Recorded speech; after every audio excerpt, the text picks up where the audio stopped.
Alright guys, we have the insane full summary of One Piece chapter 1175, so let's go over it from the beginning, bro. These spoilers are insane, bro. Like, I can't wait for the chapter to drop. So that we have, thanks to Redon, we get more details of the chapter. And this week's spoilers are very complete, so he can only give these details of the chapter by himself. The title of the chapter is Nidhogg, chapter 1075. The reader requests in the cover, we see Sabo being surrounded by baby koalas. Koala is having tea, and eucalyptus lives with an adult koala, while Sabo looks after baby koalas. Bro, this is crazy, man. Sabo and koala shippers are gonna have a field day with this. Anyways, the chapter starts with Sanji releasing Robin from Sommers' vines with Diable Jambe. He kicks and destroys the vines. Loki and Luffy Luffy still wears his original clothes, not Oda's mistake in last chapter. So yeah, many people were wondering why Luffy is not wearing his Elbaf outfit, but it seems something is going on, bro. Why is Luffy still wearing his Wano outfit, the regular Luffy, the red outfit that Luffy wears, why is he wearing that, bro? This is kind of sus, I know. Let's see where Oda is going with this. We see that Luffy and Loki take the children and their relatives to the western village near where Jarul is. Sommers is furious because the plan has gone awry, so he decides to shoot thorns to the children's relatives, who are still very injured from trying to save the children a little while earlier. But the children decide to line up in front of their relatives to stop the thorns. Ripley, please run. I won't. I will protect you, mommy. Fortunately, Zoro arrives just in time and blocks all the thorns. Luffy, good job, Zoro. I knew I can trust you. Ha ha ha. Zoro says, figured that's what you'd had in mind. Now do it. Sommers, what the hell? Who is that?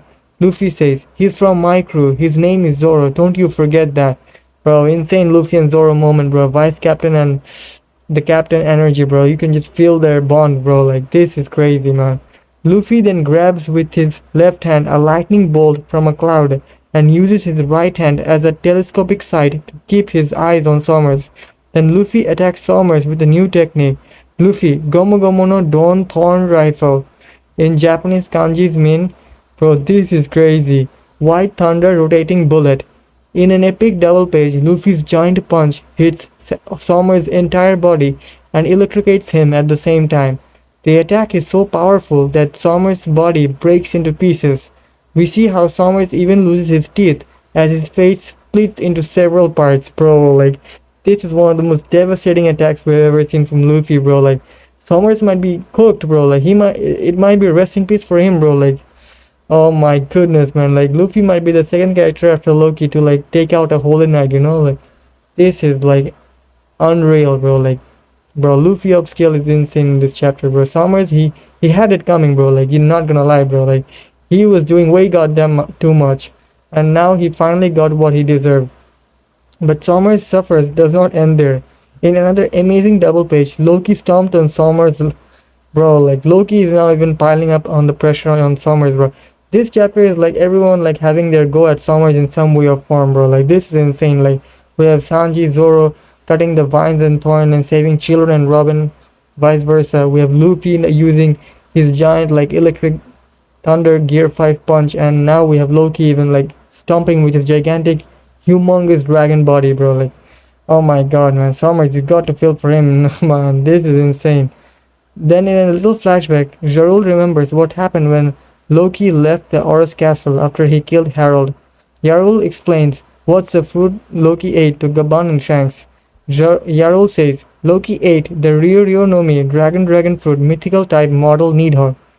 Whoever eats it will obtain the form of the world's largest dragon. However, the limit to how large one can get wielding its power is dependent on the user's original size. So compared to a human, and a giant can draw out more of the fruit's potential, and an ancient giant can draw out an even more than a giant. At its largest, this thunder-breathing pitch-black dragon is said to be able to turn day into night when it takes flight. So yeah, we get the confirmation that Loki's dragon is indeed black dragon, there is no oh, this is not a manga culling or something. He is indeed black dragon. Anyway, we see Shanks was also there during this flashback. We get some Shanks crumbs in the chapter as well, so it's always great when Shanks is on screen. Shanks says, so you guys decided to forbid anyone from eating it due to how dangerous the power is. Bro, Shanks might be planning how to like take on Loki from that day, you know. Jarul says, no, that is not it. If one attempts to eat it, the guarding timer Ragnar will interfere. In Elbaf, we have a legend regarding a warrior deity who is said to wield the weapon Ragnar. They say he turned into a gigantic dragon and went against the sun god, and beside him was his trusted servant 𝗙𝗏𝗘𝗖𝗘 the ice squirrel. When the warrior deity died, 𝗙𝗏𝗘𝗖𝗘's spirit passed into his master's hammer, and ever since Ragnar has protected that Akuma no Mi until someone powerful enough could inherit it. Back to the present, Loki is focused on the MMA monsters. In the absolute epic final double page of the chapter, Loki shoots a massive lightning attack from his mouth called 𝗬𝗨𝗏, in Japanese kanji meaning Thunder World. The attack creates a huge explosion with the normal and black lightnings and destroys most of the MMA monsters. Chapter ends with 𝗎𝗎/Gonko looking at Loki, Luffy, and Ragnar as MMA monsters are vanishing. Then there is a change of scene to Mary Joyce. Real Emu is standing in the room of flowers, and we see Emu's furious eyes in last panel of the chapter. Emu says, I see Nidhogg, that's where thou have been all this time. End of the chapter. No break next week. Weekly Shonen Jump cover for One Piece chapter 175 and color spread for next chapter as well. Bro, this is insane. No break next week, so man, super hype, bro. Like, what was this chapter, bro? Like, this might be one of the most, like, this chapter basically had everything. We had like lore reveals about Nika and the war god from Elbaf. We have some action packed, bro. Like, what we have, like, literally everything in this chapter, and the crazy setup at the end between Luffy, Loki, and Emu, bro. Like, it's about to go down, man. Like, this is insane, bro. Like, so yeah, there's another crazy detail we learned here, that Ragnar hammer is the hammer or the squirrel.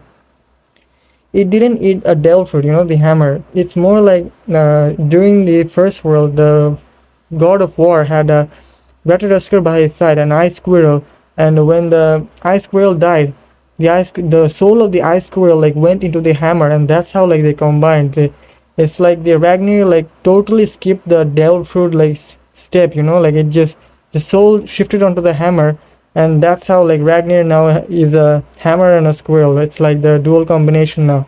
So yeah, it's crazy to see that lore.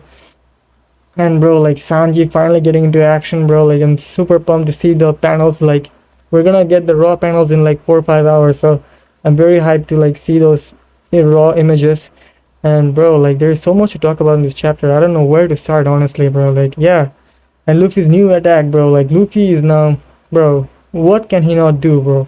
That's the question now, bro. Like, he literally can do anything he puts his mind into, and bro doesn't even know what his fruit can actually do. Now imagine when he actually finds out that he has the Nika fruit, you know, bro. This is gonna be insane, bro. Like, and Emu's last final panel, bro. Like, this is like, this, people are saying there is no tension in Elbaf right now, bro. Like, but this seems like a really ominous way to end the chapter. Like, Emu is not scared of Loki or anything. Like, Emu is like surprised to see that Nidhogg was in Elbaf, you know. Like, Emu is not afraid, but more than surprised that Emu didn't know that it was in Elbaf. So yeah, it's Emu might be gearing up for a fight with Luffy and Loki, bro.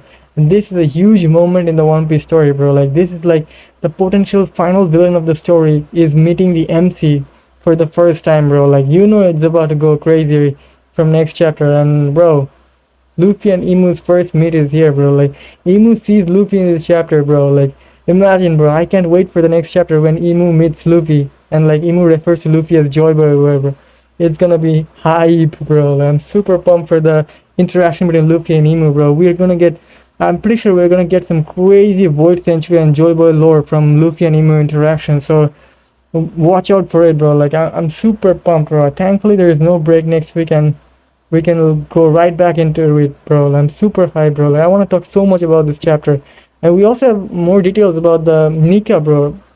About the Nika and the war god flashback that we see from Jarul. Like, we actually see a real image of Sun God Nika and the war god fight, you know. So, which implies that the first world Nika really existed. Like, many people were, for some time, we're thinking that maybe Nika was like a made up fan fiction by the people who were enslaved, and they wanted to be freed up, so they like made up a warrior of liberation, hoping that someone will come and save them, you know. But it seems like Nika was actually indeed real, and it's from the first world. So bro, like we're finally getting some first world and Nika lore, so this is insane revelation in the story. And we see, by the way, when Jarul talks about the legend of Elbaf's warrior deity, we see an image of that battle. On one side, the warrior deity of Elbaf, who is a very muscular giant with a white beard mustache and a hornet helmet,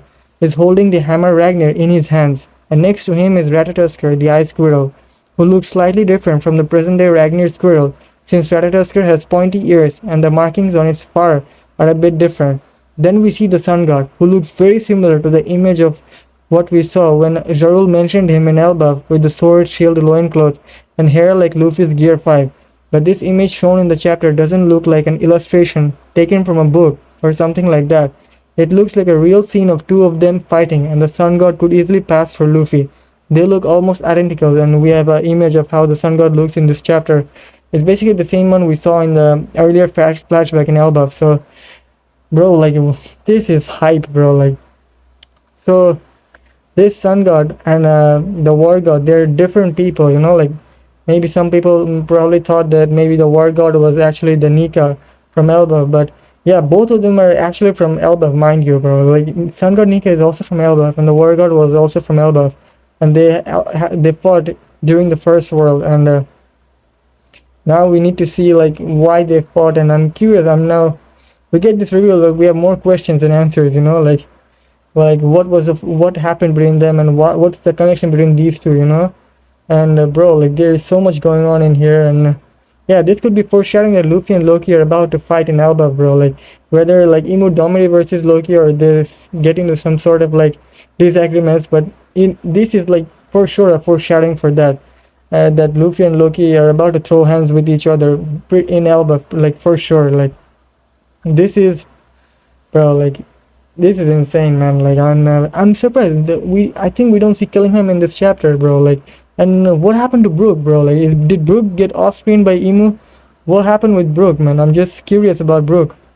I hope like my goat is okay, man. Like, because we have no like we just see Emu like reacting to like Luffy and Loki and Ragnar, but we don't see Brook, I think. So it's safe to assume that like Brook got off screen by Emu, bro. Like this is crazy.